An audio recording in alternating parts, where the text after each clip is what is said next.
یہ وہ لوگ ہیں کہ جن ظالموں کو 2 گز زمین بھی نصیب نہ ہوئی، یہ وہ لوگ ہیں کہ جن ظالموں کو کفن بھی نصیب نہ ہوا، غسل بھی نصیب نہ ہوا، نماز جنازہ بھی نصیب نہ ہوئی۔ اس یزید تو وہ ظالم ہے کہ جس ظالم نے سب کچھ کرایا ہے۔ تو یزید نے کیا سوچا، اب میں ہمیشہ زندہ رہوں گا، اب مجھے کوئی روکنے والا نہیں ہے، اب مجھ تک کوئی پکڑنے والا نہیں ہے۔ لیکن ظالم یہ بھول جاتا ہے، کوئی تجھے پکڑے یا نہ پکڑے لیکن اللہ کی پکڑ تجھ تک پہنچ جائے گی، کوئی پہنچے یا نہ پہنچے، کوئی تجھے ظلم کرتے ہوئے دیکھ رہا نہیں دیکھ رہا، لیکن اللہ تبارک و تعالیٰ تجھے ظلم کرتے ہوئے اچھی طریقے سے دیکھ رہے ہیں، اللہ کی پکڑ پہنچ جائے گی۔ تو یزید تک بھی اللہ کی پکڑ پہنچی۔ جب یزید نے امام حسین کو شہید کر دیا تو یزید شہادت کے بعد، امام حسین کی شہادت کے بعد یزید صرف 3 سال 8 مہینے زندہ رہا۔ اس نے کیا سوچا، اب تو میں 100 سال زندہ رہوں گا، صرف 3 سال اور 39 صرف 39 سال کی عمر میں مر گیا۔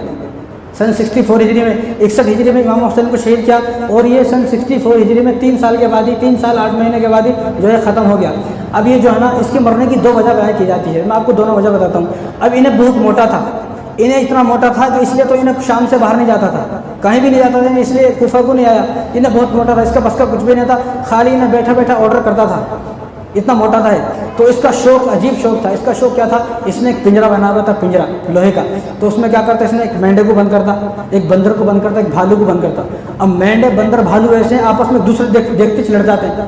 اب انہیں وہاں بیٹھتا، ان کا کھیل تماشا دیکھتا، وہ لڑتے رہتے جب تک وہ ایک دوسرے کو جان سے مار نہیں دیتے، قتل نہیں ہو جاتے، یہ دیکھتے رہتا تھا۔ ایسا ظالم انسان تھا یہ۔ تو اس کی 2 وجہ، پہلی وجہ کیا ہے، مرنے کی پہلی وجہ ہے کہ انہیں شراب بہت زیادہ پیتا تھا یزید، تو شراب پینے کی وجہ سے اس کی آنتیں گل گئی۔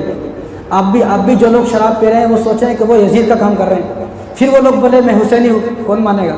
دنیا میں تم چیختے چلا سکتے ہو لیکن آخرت میں نہیں چلا سکتے۔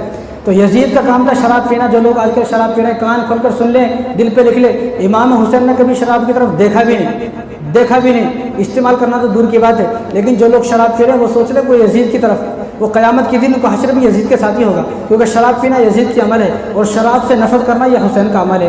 اب تمہاری مرضی ہے، تم کیا فیصلہ کرتے ہو، تمہیں کس کے ساتھ اپنا حشر چاہیے۔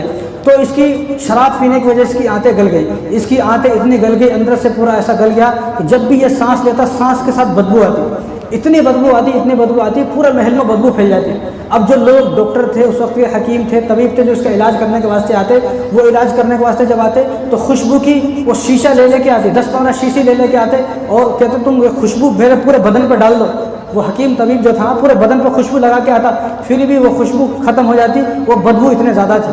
تو اللہ تبارک و تعالیٰ نے اس کو ایک اور سزا دی، کیا کہ اس کے گلے میں عجیب سے اللہ تبارک و تعالیٰ بیماری پیدا کی۔ اس کو بھوک لگتی، کھانا کھاتا لیکن کھانا نیچے نہیں اترتا ہے، پانی پیتا ہے لیکن پانی نیچے نہیں اترتا، واپس آ جاتا ہے۔ گلے میں اتنی جلن ہوتی، کچھ کھائے تو مصیبت، نہ کھائے تو بھی مصیبت۔ اسی طرح سڑ کر مر گیا، اور جب مر گیا تو لاش سے ایسی بدبو آئی کہ جلد سے جلد جو ہے اس محل سے اس کو دور کیا گیا۔ یہ پہلی وجہ ہے۔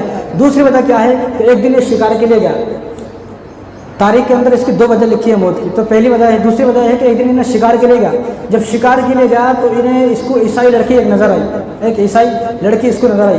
جیسے اس نے عیسائی لڑکی کو دیکھا اس سے عشق ہو گیا۔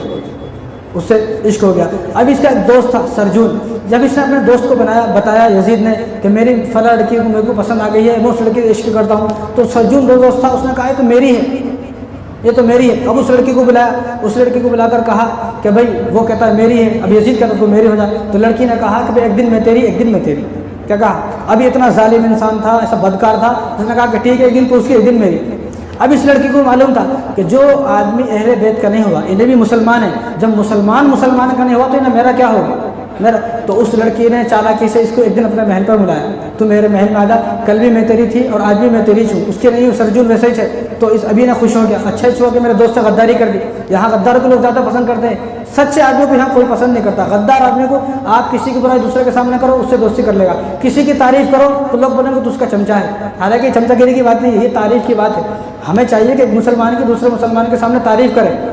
تو اب اس لڑکی نے اس کو بلایا کہ میرے محل میں آجا فلاں دن، ابھی نے چلا گیا وہاں پر۔ اب اس نے کہا ہوا تھا یزید نے، میں جہاں بھی جاؤں اپنے فوجیوں سے کہا ہوا تھا کہ 3 دن تک مجھے تلاش نہ کرنا،